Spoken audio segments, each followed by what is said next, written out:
ආයිබෝවන් කියලා පිළිගන්නවා අදත් මගේ YouTube channel එකට. අද දවස මම ගේන්න බලාපොරොත්තු වෙන වීඩියෝ එක පුතේ ගොඩාක් විශේෂ වීඩියෝ එකක්.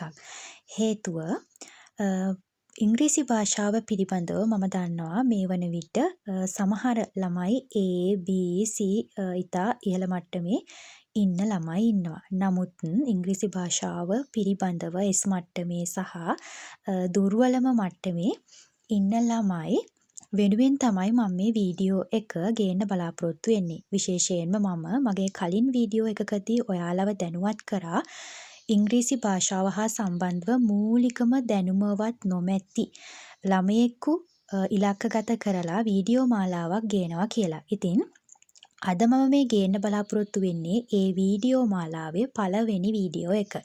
ඒ කියලා කියන්නේ ඉංග්‍රීසි භාෂාව ඉගෙන ගන්න කැමති ළමයෙක්ට මූලිකම අදියරේ ඉඳලා ඉංග්‍රීසි ඉගෙන ගන්න උදව් කරන්න තමයි මම ලෑස්ති වෙන්නේ. ඉතින් අද මූලිකවම කියන්නේ තේරෙනම පාඩමේ ඉඳලා ඔයාලා කොහොමද වාක්‍යයක් හදන්නේ ඊට පස්සේ දැන් සාමාන්‍ය පෙළ පේපර් එකක් ගත්තොත් එහෙම මේ පේපර් එක පුතේ ඔයාලා කියවලා ඉස්සර වෙලාම තේරුම් ගන්න පුළුවන් වෙන්න ඕනේ. ඔය පළ එක ප්‍රශ්නයක් ගත්තොත් මේ ප්‍රශ්නෙන් මොකක්ද ඔයාලගෙන් අහලා තියෙන්නේ කියලා. ඉතින් ඒක නිසා ඒ වගේම වාක්‍ය හදන්න තියෙනවා විවිධාකාර කාරණා යෙදিলা තියෙනවා. ඉතින් දුර්වලම මට්ටමේ ඉන්න කෙනෙක් කියන්නේ W හෝ S මට්ටමේ ඉන්න ළමයෙක්ට ඒකකට යනවා කියන එක පුතේ අමාරු වැඩක් නෙවෙයි. ඒක නිසා ස්කිප් නොකර වීඩියෝ එක ආරම්භයේ ඉඳලා එකතු වෙන්න කියලා ආරාධනා කරනවා. ඉතින් අපි යමු පාඩමට. දැන් ඉස්කෝලේ යන ළමයි දැන් මේ වීඩියෝ එක බලන ඔයා සමහර විට සාමාන්‍ය පෙළ ලියලා ඉන්න කෙනෙක් වෙන්න පුළුවන්.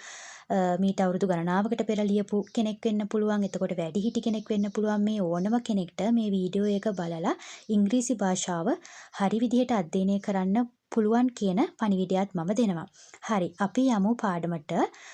පළමුවෙන්ම පුතේ අපි ඉංග්‍රීසි භාෂාව ඉගෙන ගන්නට ඔයාලා දැනුවත් වෙලා ඉන්න ඕනේ ඉංග්‍රීසි හෝඩිය පිළිබඳව. ඔයාලා දන්නවා ඉංග්‍රීසි හෝඩියේ අකුරු 26ක් තියෙනවා A ඉඳලා Z වෙනකම්. ඔයාලට වීඩියෝ එකේ පේනවා. අපි එතන ඉඳලා පටන් ගමු. ඔයාලා දන්නවා A ඉඳලා Z අකුර දක්වා අකුරු 26ක් තියෙනවා. ඊට පස්සේ ඔයාලා දැන් දැනටමත් දන්නවා හෝඩිය පිළිබඳව.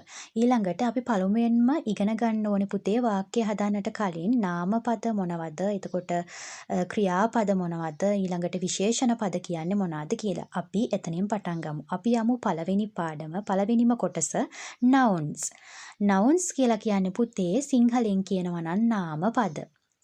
ඔයාලා දන්නවා සිංහලෙන් නාමපදයක් කියලා කියන්නේ යම්කිසි දෙයක්, එතකොට යම්කිසි කෙනෙක්, යම්කිසි ස්ථානයක් නාමිකව හඳුන්වනවා නම් ඒකට අපි කියනවා නාමපදයක් කියලා. ඉංග්‍රීසි භාෂාවේදීත් පුතේ නාමපද ප්‍රධාන කොටස් 5කට බෙදෙනවා මෙන්න මේ විදිහට. proper nouns, collective nouns, ඊට පස්සේ common nouns, abstract nouns සහ material nouns කියලා. අපි බලමු පුතේ මේ නාමපද මේ වර්ග කරපු අනුව මොනවද මේවා කියලා. අපි යමු පළවෙනි එකට. පළවෙනි එක තමයි proper nouns. proper nouns කියලා කියන්නේ පුතේ සංඥා නාම. සංඥා නාම කියලා කිව්වේ කවුරු හරි කෙනෙක් සංඥාවක් හඳුන්වන නමක්. ඒ කියන්නේ අපි කවුරු හරි කෙනෙක්ගේ නමක් කියනවනේ නම් පෙරේරා කියලා කියමුකෝ. පෙරේරා, සිල්වා අන්න ඒ වගේ නම්. ඒ නම තියෙන්නේ එක්කෙනෙක්ට. අර ඒ වගේ ඊට පස්සේ කැන්ඩි කියලා කියන්නේ නුවරට. ඊට පස්සේ ශ්‍රී ලංකා රටක නමක් අන්න ඒ වගේ සංඥාවක් හඳුන්වන නම් වලට නාම පදවලට අපි කියනවා පුතේ proper nouns කියලා. ඊළඟට අපි බලමු collective nouns කියන්නේ මොකක්ද කියලා. collective nouns කියලා කියන්නේ සමූහ නාම. ඒ කියලා කියන්නේ යම්කිසි සමූහයක් හඳුන්වන නාමපද. උදාහරණ විදිහට ගත්තම crew කියලා කියන්නේ සමූහය. එතකොට යම්කිසි සමූහයක් හඳුන්වනට crew කියලා කියන එක ගන්නවා. ඊට පස්සේ group කියන වචනය group කියලා කියන්නේ කණ්ඩායම කියන තේරුම. family කියන වචනය භාවිත කරන්නේ ඒත් යම්කිසි කණ්ඩායමක පවුල කියන කාණ්ඩය හඳුන්වන්නට. ඒ වගේ දේවල්. එතකොට crew, group, family, එතකොට තව army ඒ වගේ වචන සමූහ නාම ගණයට අයිති වෙනවා. හරි ඊළඟට අපි බලමු common nouns කියන්නේ මොනවද කියලා. common nouns කියන්නේ පුතේ පොදු නාම. පොදු නාම කියලා කියන්නේ අපි සමහර අයට දැන් doctor ටීචර් අන්න ඒ වගේ වචන අපි සමූහය දැන් ටීචර් හැම ටීචර් කෙනෙක්ටම අපි ටීචර් කියලා කියනවනේ. හැම වෛද්‍යවරයෙක්ටම අපි ડોක්ටර් කියලා කියනවා. අන්න ඒ වගේ නාමපද තව බෝයි, ගර්ල් පොදුවේ එහෙම හඳුන්වන්නට පුළුවන් නේද? ගැහැණු ළමයා, පිරිමි ළමයා. අන්න ඒ වගේ වචන අයිති වෙනවා common nouns වලට. ඒ කියන්නේ පොදු නාම වලට. හරි. අපි යමු ඊළඟ නාමපද වර්ගයට පුතේ abstract noun. ඒකේ තේරුම තමයි පුතේ ගුණ නාම. ගුණ කියලා කියන්නේ අපි දන්නවා යම්කිසි ගුණයක් තියෙනවානේ. එක එක අය හොඳයි, ඊට පස්සේ අවංකයි, ඊට පස්සේ කාරුණිකයි, ආදරණීයයි අන්න ඒ වගේ වචන පුතේ අයිති වෙන්නේ ගුණ නාම වලට. ඉතින් ඒවට තමයි අපි abstract nouns කියන්නේ. එතකොට උදාහරණ තමයි love, ඊට පස්සේ doubt කියන්නේ සැකය කියන එක. ඊට පස්සේ kindness කියන්නේ කාරුණිකයි කියන තේරුම. honesty කියලා කියන්නේ අවංකයි කියන තේරුම. එතකොට මෙන්න මේ වගේ යම්කිසි ගුණයක් හඳුන්වන නාමපද වලට අපි කියනවා ගුණ නාම. සිංහලෙන් අපි ඒක ඉංග්‍රීසි වලින් කියනවා abstract noun කියලා. හරි ඊට පස්සේ අපි පස්වෙනි නාමපද වර්ගය ගමු ද්‍රව්‍ය නාම. ඒකට අපි කියනවා පුතේ material nouns කියලා. යම්කිසි අපි දන්නවා සිංහලෙන් මොකක් හරි ද්‍රව්‍යයක් හඳුන්වනවා නම් ඒකට අපි කියනවා ද්‍රව්‍ය නාම. උදාහරණ විදිහට ගත්තාම stone කියන්නේ ගල්. ඊට පස්සේ oil කියලා කියන්නේ පුතේ තෙල්. ඊට පස්සේ milk කියලා කියන්නේ කිරි. අන්න ඒ වගේ උදාහරණ අයිති වෙනවා පුතේ ද්‍රව්‍ය නාම. එහෙම නැත්නම් material nouns වලට. එතකොට ඔයාලා දැනුවත් මොනවාද නාමපද කියන්නේ කියලා. එතකොට නාමපද වලට බෙදෙන කොටස් දන්නවා. ඊට පස්සේ නාමපද වලට උදාහරණ සංඥා නාම, සමූහ නාම, පොදු නාම, ගුණ නාම, ද්‍රව්‍ය නාම. එතකොට මේ දේවල් වලට උදාහරණ දන්නවා. එතකොට ඉංග්‍රීසි භාෂාව ඉගෙන ගැනීමේදී මූලිකවම අඳුනා ගන්න ඕනේ කොටසක් තමයි පුතේ මේ nouns කියන පාඩම. හරි ඊළඟට අපි යමු adjective කියන්නේ මොනවාද කියලා. ඊළඟට අපි adjective කියන්නේ මොනවාද කියන එක දැනගෙන ඉන්න ඕනේ. adjectives කියලා කියන්නේ පුතේ විශේෂණ පද. ඔයාලා දන්නවා සිංහලෙන් විශේෂණ පද කියලා කියන්නේ යම්කිසි දෙයක් විශේෂණය කරන්නට යොදා ගන්න වචන. දැන් අපි ගෑනු ළමයෙක් ගත්තොත් එහෙම ඒ ගෑනු ළමයා ලස්සනයි කියලා කියන්නේ කොහොමද? ලස්සනයි කියන වචනේට beautiful. ඊට පස්සේ හොඳයි නම් හොඳයි කියන වචනේට කියන්නේ අපි good. ඊට පස්සේ නපුරුයි නම් අපි ඒකට කියනවා cruel කියලා. අන්න ඒ වගේ යම්කිසි ගුණයක් හඳුන්වන. දැන් මලක් ගත්තොත් ඒ මල ලස්සනයි. ලස්සනයි කියන වචනේ beautiful. අන්න ඒ වගේ වචන වලට පුතේ කියනවා අපි විශේෂණ පද. නාම විශේෂණ කියලා. adjectives. එතකොට ඔයාලට පේනවා වීඩියෝ එකේ adjectives වලට මම උදාහරණ කීපයක් දීලා තියෙනවා. බලන්නකො සිංහල තේරුමත් එක්ක දීලා තියෙනවා. මෙන්න මේවට තමයි පුතේ විශේෂණ පද කියලා කියන්නේ. හරි. අපි ඊළඟට යමු කෙටියෙන්ම ඊළඟ පාඩම අපි ඉගෙන ගන්නට ඕනේ සර් කියන්නේ මොනවද කියලා. ඉංග්‍රීසි වලින් කියන පුතේ vowels කියලා. ඔයාලා දන්නවා සිංහලවලදී අපේ සිංහල වර්ණමාලාව කියන්නේ හෝඩිය කොටස් දෙකකට බෙදෙනවා ස්වර අක්ෂර සහ ව්‍යංජන අක්ෂර කියලා. එතකොට ඔයාලා දන්නවා ව්‍යංජන අක්ෂරයක්. ඒ කියන්නේ වචනයක් නිර්මාණීය වීමට ස්වර කියන අකුරු අනිවාර්යයෙන්ම උපකාරී වෙනවා. ඉංග්‍රීසි වලදීත් එහෙමයි පුතේ ස්වර ප්‍රධාන වශයෙන්ම කොටස් පහක් තියෙනවා vowels A, E, I, O, U. එතකොට යම්කිසි වචනයක් හැදෙන්නට මෙන්න මේ අකුරු පහෙන් එකක් හරි උපකාරී වෙලා තියෙනවා. උදාහරණයක් විදිහට බලන්න දැන් අපි letter කියන වචනේ ගත්තොත් එහෙම letter කියලා කියන්නේ ලියුම.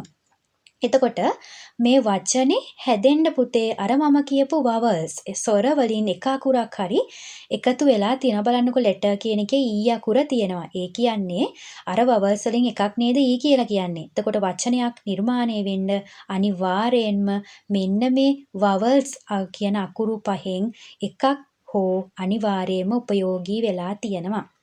එතකොට ඔයාලා දැන් දන්නවා vowels කියන්නේ මොනවද කියලා. A, E, I, O, U කියන අකුරු තුන තමයි vowels වලට අදාළ වෙන්නේ. හරි. ඊළඟට අපි යමු පුතේ අපි වචනයක් කොහොමද හඳුන්වා දෙන්නේ කියලා.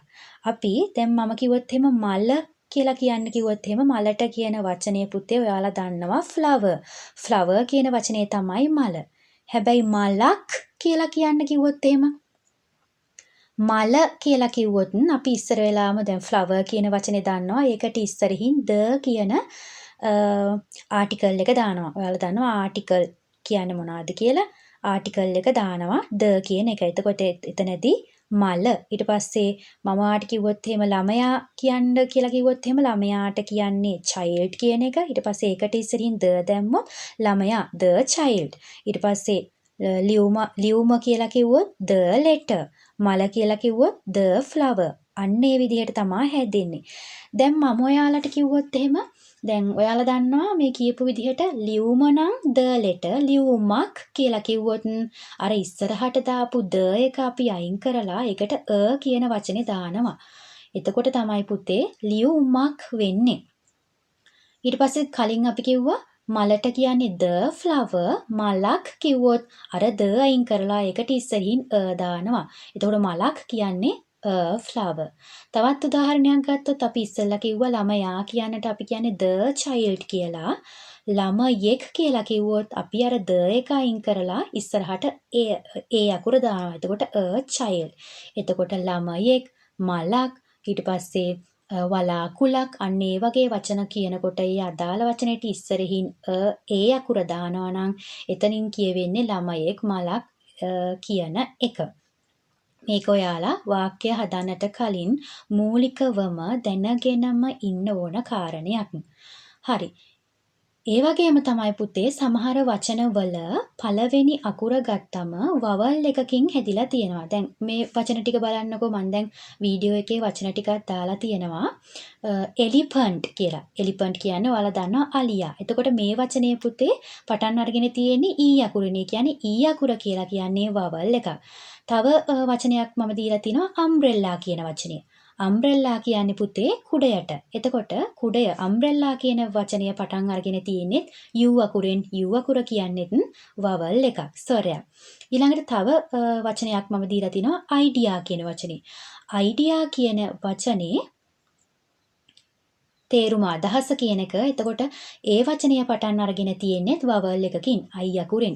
මෙන්න මේ වගේ වවල් එකකින් පටන් ගන්න අකුරක් තියෙන නාමපදයක් නම් ඒක එකක් කියලා හඳුන්වද්දී අර කලින් ඒක ධම්ම වෙනුවට n කියන ආටිකල් එක එනවා. දැන් අලියා කියලා කියන්නේ අපි ලියන්නේ the elephant කියලා තමයි. හැබැයි වවල් එකක් තියෙන නිසා ඒක පුතේ ප්‍රනවුන්ස් කරන්නේ අපි ශබ්ද කරන්නේ the elephant කියලා.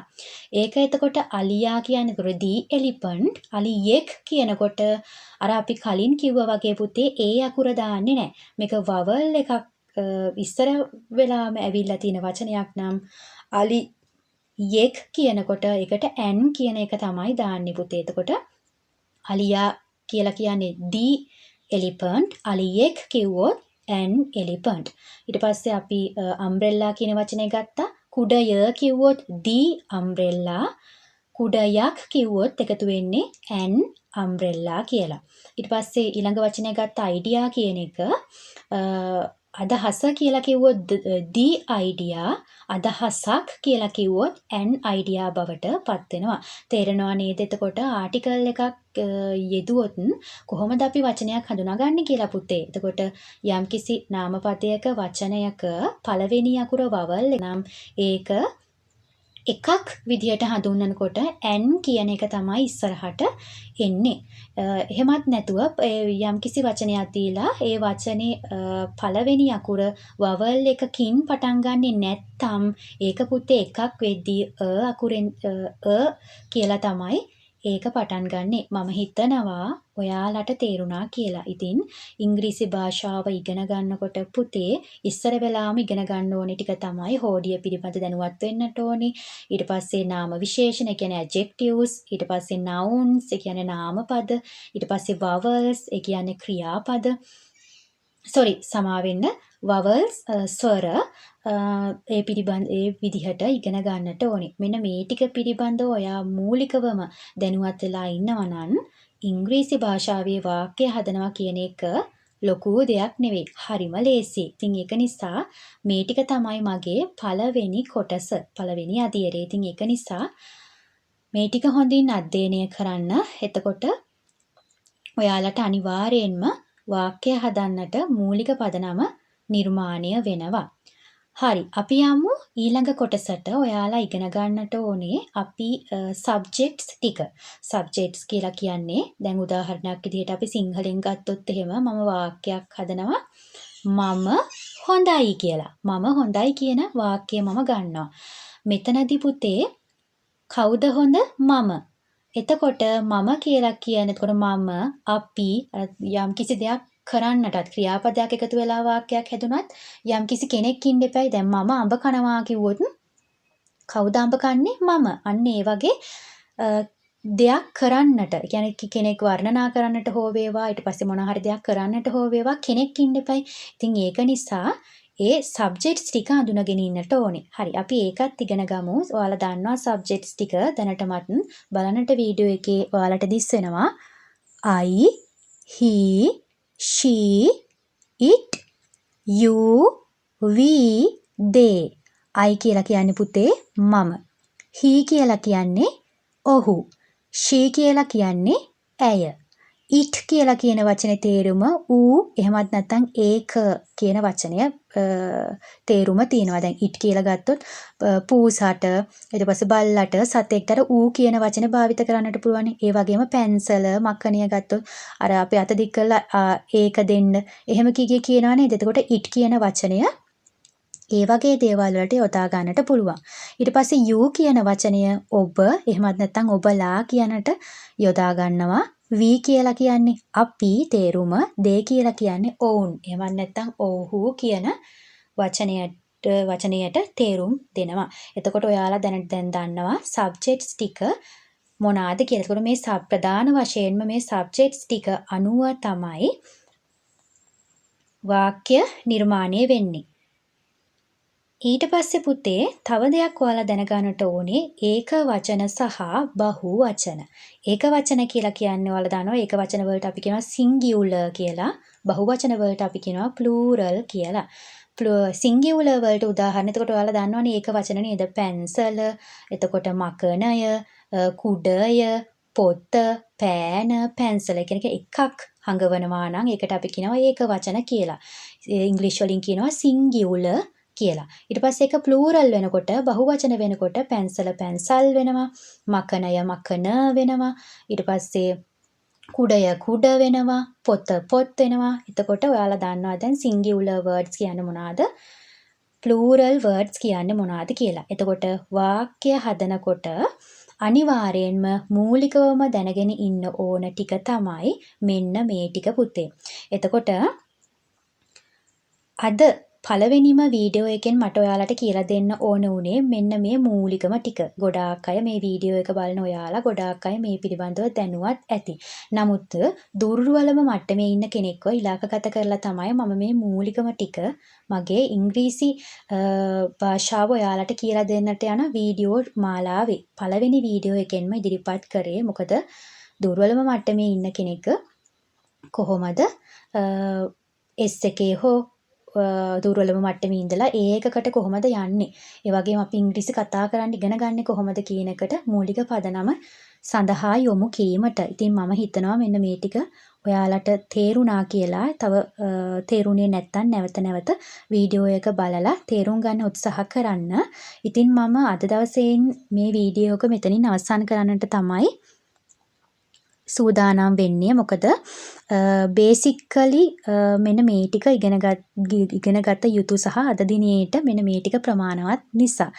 ඉතින් ඔයාගේ යාළුවොන්ටත් මේ වීඩියෝ එක ෂෙයා කරන්න කියලා ආරාධනවා. ඒ වගේම සබ්ස්ක්‍රයිබ් කරලා නැත්නම් සබ්ස්ක්‍රයිබ් කරන්න කියලාත් ආරාධනා කරනවා. ඉතින් අදට ගිහින් එන්නම් දිගටම මේ වීඩියෝ මාලාවත් එක්ක රැඳී සිටින්න කියලා ආරාධනා කරනවා. ඔබට සුබ දවසක්.